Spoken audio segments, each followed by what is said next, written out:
समुच्चयों का प्रदर्शन,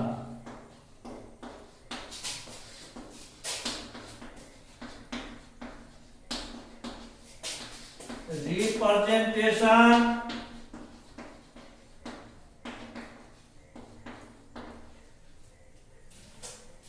of shapes, समुच्चयों का प्रदर्शन। हम लोग जाने थे इससे पहले समुच्चय उसके अवयवों का निरूपण, अब हम लोग जानेंगे समुच्चयों का प्रदर्शन, रिप्रेजेंटेशन ऑफ शेप।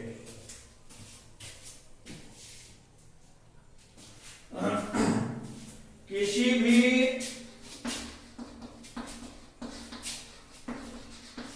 समुच्चय को प्रदर्शित करने की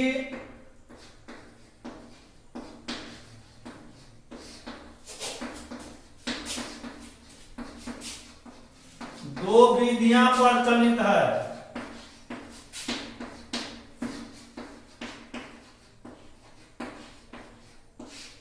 दो विधियां प्रचलित है।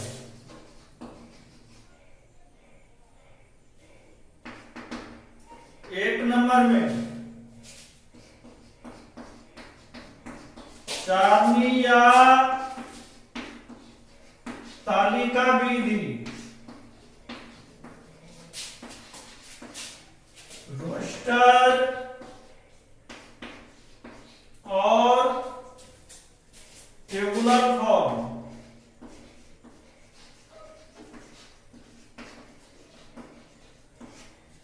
दूसरा है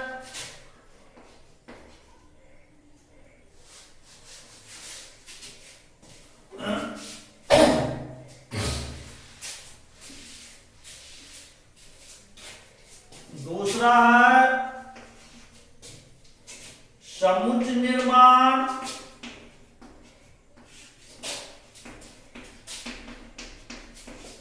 या गुण प्रकटीकरण, गुण प्रकटीकरण विधि। सेट बिल्डर, BUILD और बिल्डर फॉर्म, जिससे समुच्चय का निर्माण होता है। एक होता है सारणी या तालिका विधि, दूसरा होता है समुच्चय निर्माण या गुण प्रकटीकरण विधि। मतलब सारणी या तालिका विधि का मतलब हुआ समुच्चय के अवयवों को मध्यम कोष्ठक के अंदर कॉमा दे देकर लिखा जाएगा। समुच्चय निर्माण या गुण प्रकटीकरण विधि का मतलब होता है जो उसके गुण को दिखलाना, जो उसमें सभी अवयव निश्चित रूप से होगा।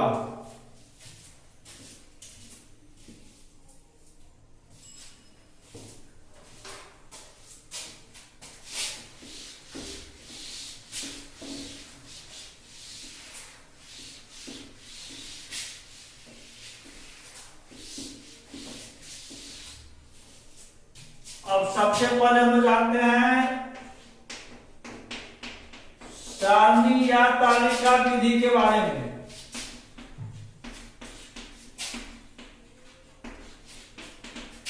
इस विधि में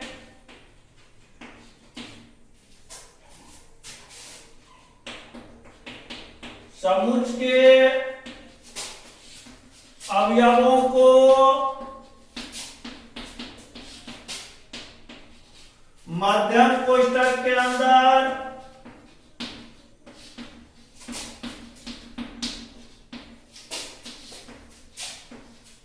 मध्यम कोष्ठक के अंदर इस विधि में समुच्चय के अवयवों को मध्यम कोष्ठक के अंदर कॉमा दे देकर लिखा जाता है तथा सुविधा अनुसार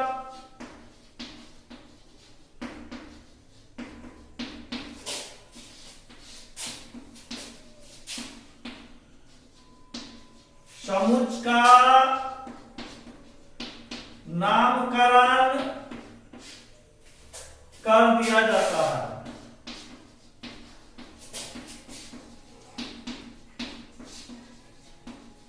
एग्जाम्पल देखिए, पहला एग्जाम्पल, प्राकृतिक संख्याओं का समूह।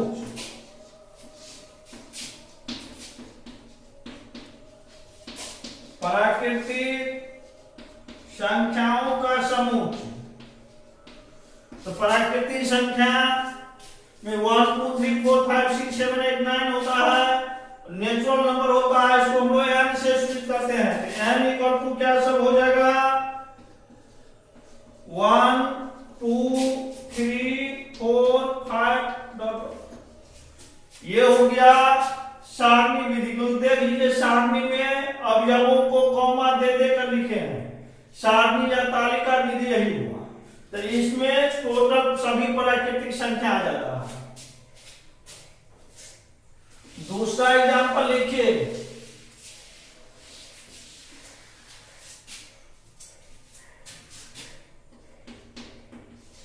अंग्रेजी वर्णमाला के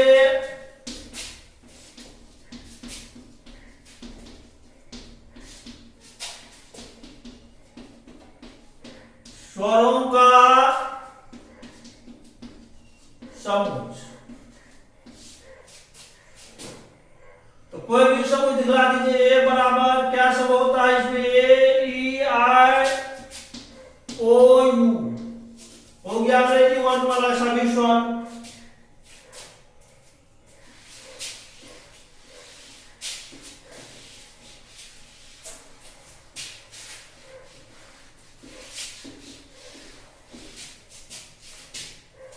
तीसरा एग्जाम्पल,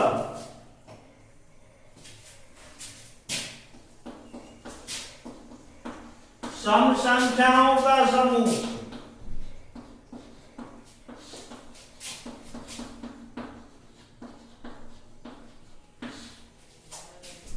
कोई भी समूह ले लीजिए, बी बराबर 2 4 6 8 10 इसको बराबर ये भी आप लिख सकते हैं, नहीं इतना ही रखना।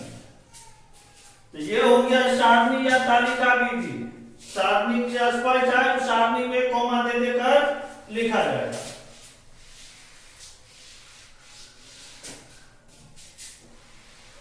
अब दूसरा नंबर है आपका गुण प्रकटीकरण विधि। दूसरा है गुण प्रकटीकरण विधि।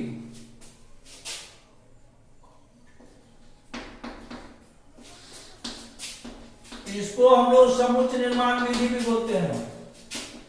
इस विधि में समुच्चय के अवयवों को एक चर राशि x y z इत्यादि द्वारा दर्शाते हैं।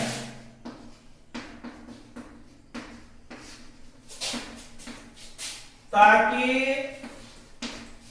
सभी अवयव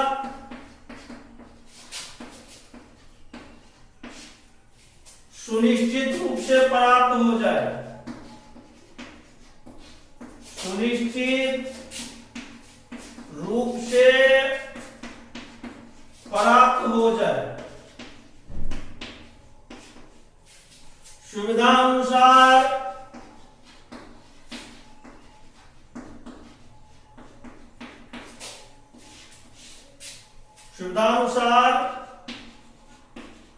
समुच्चयों का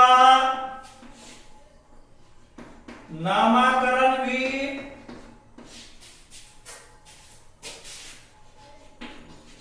कर दिया जाता है। एग्जाम्पल देखिए अब इसका,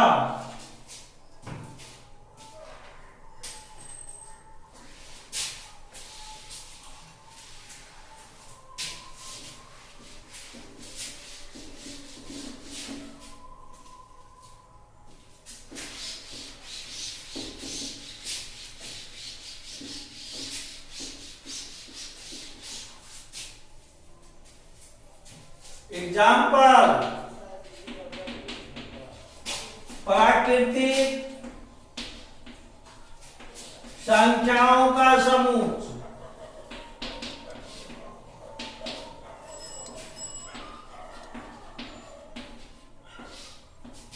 ए बराबर एक्स आई दैट एक्स एक प्राकृतिक संख्या है।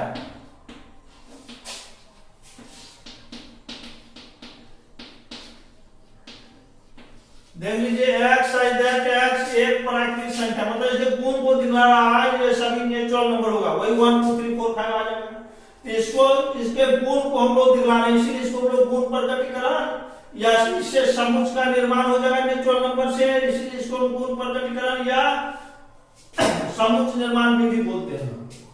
दूसरा, अंग्रेजी वर्णमाला के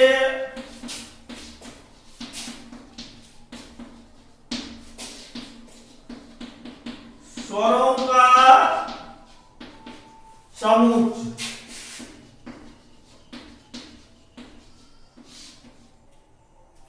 ए बराबर या बी बराबर को लिख दीजिए, एक्स आई दैट एक्स एक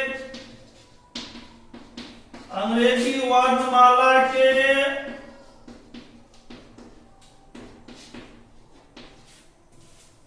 स्वर है।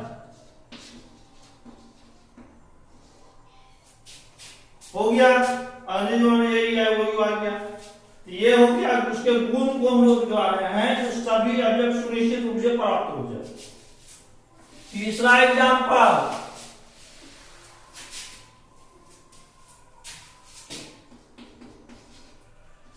सम संख्याओं का समूह।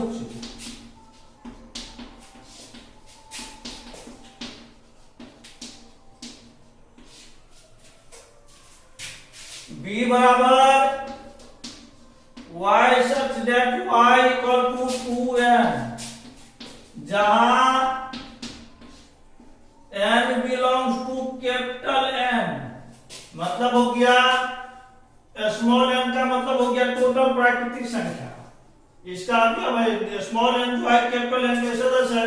जब n का मान 1 देंगे, 2 n का मान 2 देंगे, 4 n का मान 3 देंगे, 6 n का मान 4 देंगे, 8, इस तरह हम लोगों को सम संख्या मिल रहा है, इसे भी इसको लिख सकते हैं।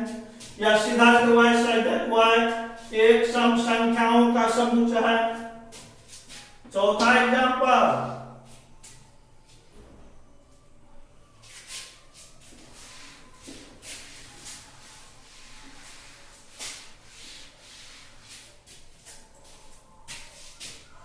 C बराबर z such that z equal to 5 to the power n, जहां n belongs to n।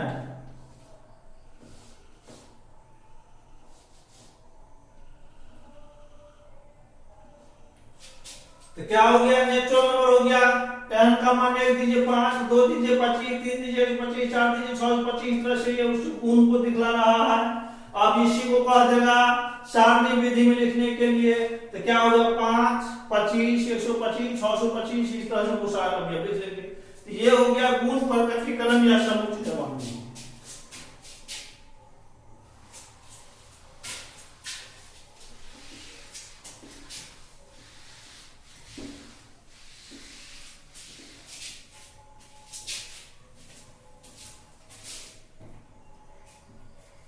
अब हम लोग देखेंगे समुच्चयों के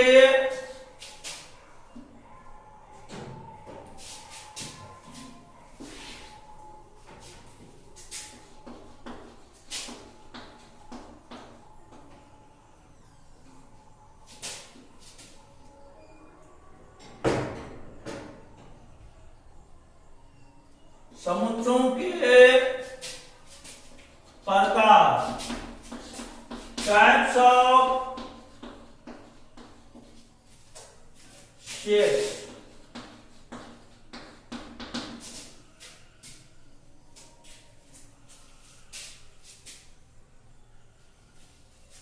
अब इसमें देखिए पहला नंबर परिमित समूह,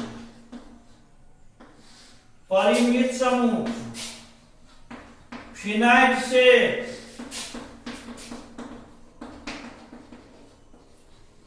फिनाइट सेट नाम से स्पष्ट है, ऐसा समूह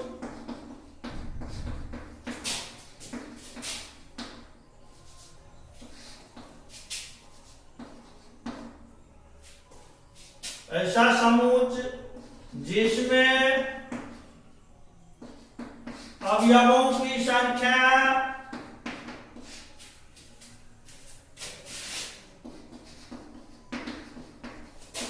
निश्चित हो,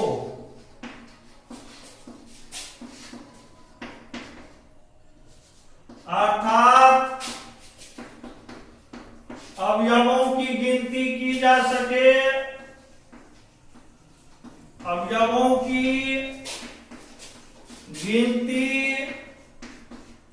की जा सके, क्या कहलाता है? फाइनाइट सेट, फाइनाइट सेट कहलाता है।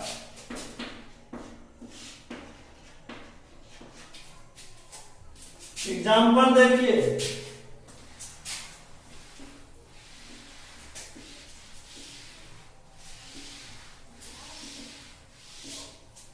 एग्जाम्पल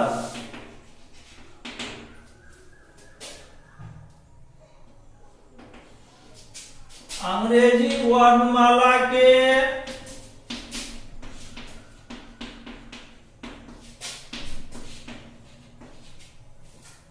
स्वरों का समूह, स्वरों का समूह। अंग्रेजी वर्णमाला में 5 अवयव होता है, गिनती कर सकते हैं। दूसरा एग्जाम्पल लिखिए,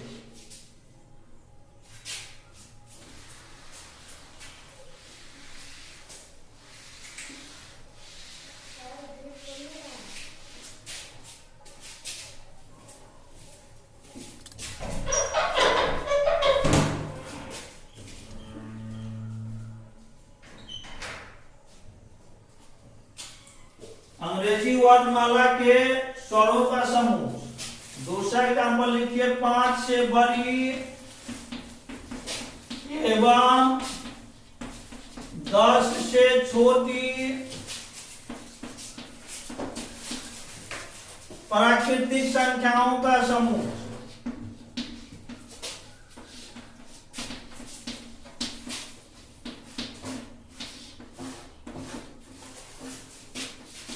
प्राकृतिक संख्याओं का समूह।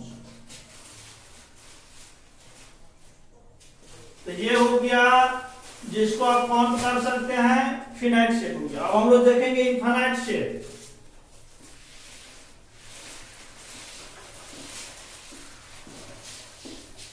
दूसरा है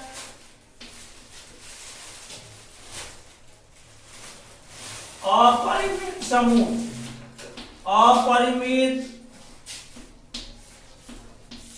समूह, इनफाइनाइट सेट,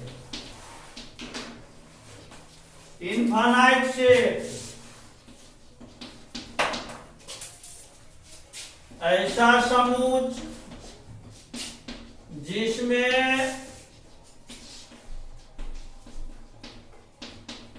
अवयवों की संख्या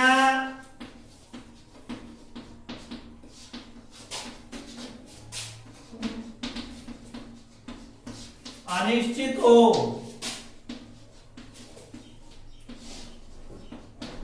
अर्थात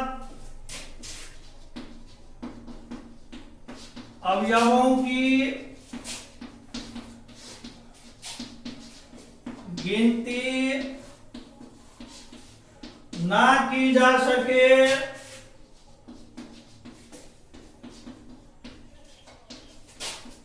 इनफाइनाइट सेट कहलाता है।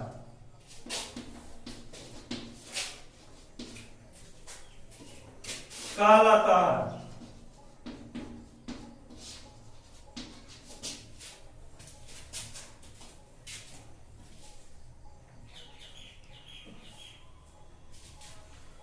एग्जाम्पल,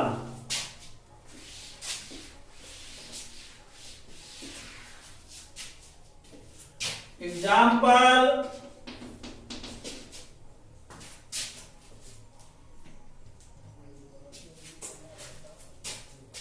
आकाश के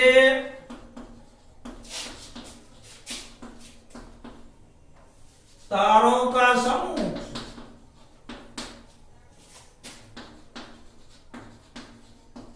गिनती नहीं कर सकते हैं। दूसरा एग्जाम्पल,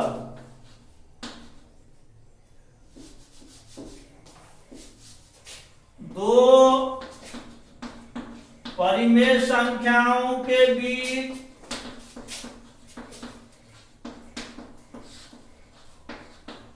दो परिमेय संख्याओं के बीच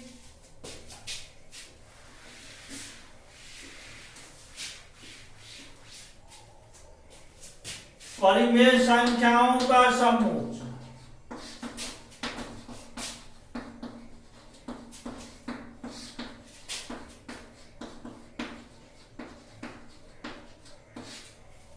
तीसरा एग्जाम्पल,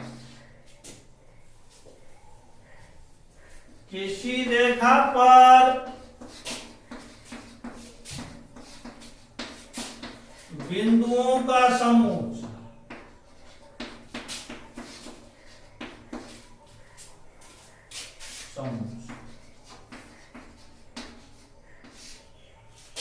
ETC etc. नोट लिखिए।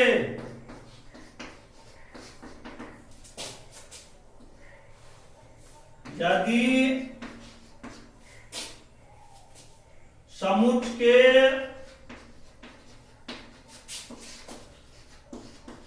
अवयवों का गिनती कुछ मिनट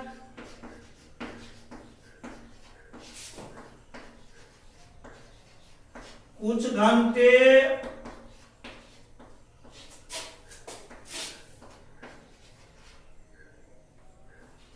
कुछ दिन या कुछ वर्षों में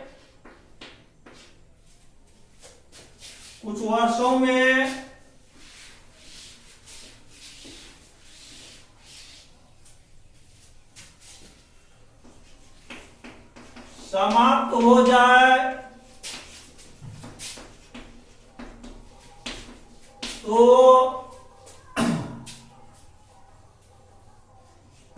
समुच्च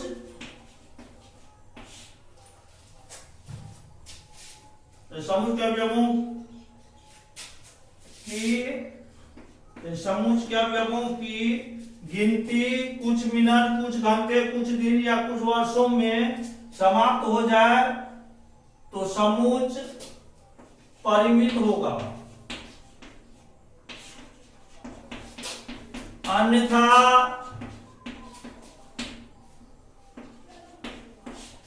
अपरिमित होगा।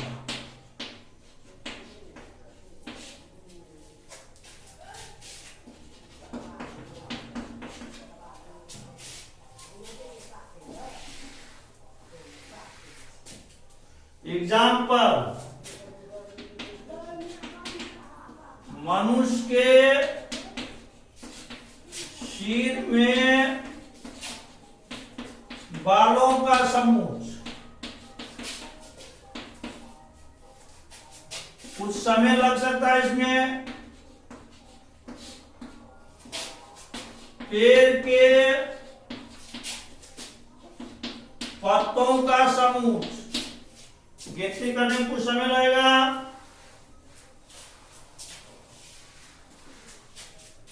पेड़ के पत्तों का